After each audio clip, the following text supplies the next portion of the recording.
Hey guys, welcome to my video. I'm me and today I want to tell you a story named The Fox and the Stork. Let's see.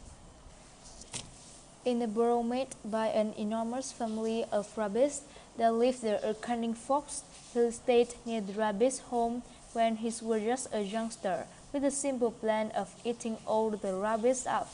He made a most comfortable house of it, furnished with all sorts of things, most of them stolen goods, and now he lived there alone, sleeping during the day and hunting at night. On early morning, this beefy, cunning fox was trotting home with a dead rabbit in his mouth. He saw a big white bird slowly stalking through the river, rid on legs that were just like steel. The big birds bowed to him for they know each other, and the fox suddenly burst out laughing. However, as he laughed into the furry coat of the rabbit, the big bird did not hear him. The fox was thinking how silly the stork looked with his long ass and his neck that were even longer. It suddenly occurs to the mischievous, cunning fox to play a joke on his earthbird, so he put the rabbit carefully down and spoke. "Good evening, my dear friend. Have you had good hunting?" "Fair, fair," replied the stork. "Because the frogs here are getting caution, it's difficult to find them." The bird glanced at the rabbit. He wanted to have a few mouthfuls of it.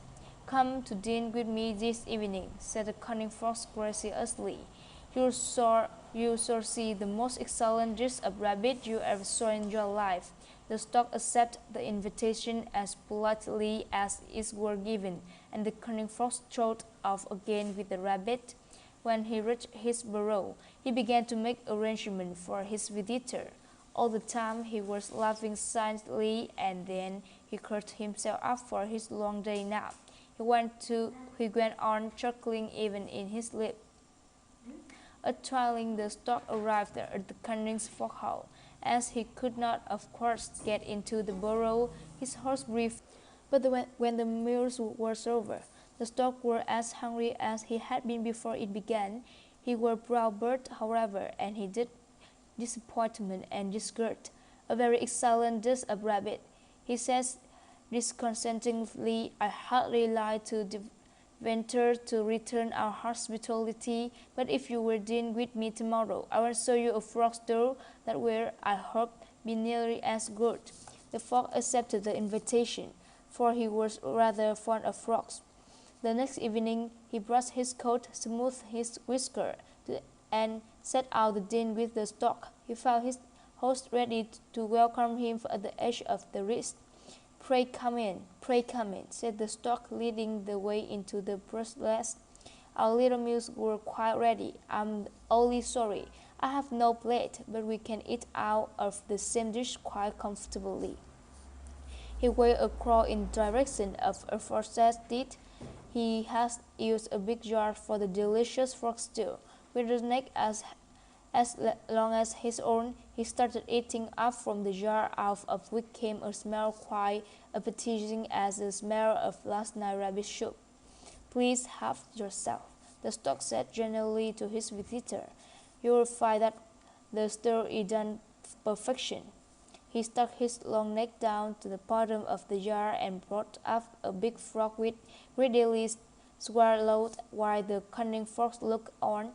Every time the stork picked up a frog, he invited the fox to do the same, but the fox could not only sit on his haunches, starting at the jar and trying to hide both his annoyance and his hunger. At last the stork finished up all the frogs, and then, for the first time, broke into a croaking laugh. "Ah, dear frog," said he. "He decided to make fun of my long neck and break, but I think the laugh is on my side tonight, for I have paid back for practical joke with interest." The cunning fox felt ashamed and returned to his burrow. From that day onwards he never made fun of anyone. He has learned this lesson from stork, that everyone will get one chance to show one ability. That's the end of the video today. See you in the next video. Goodbye.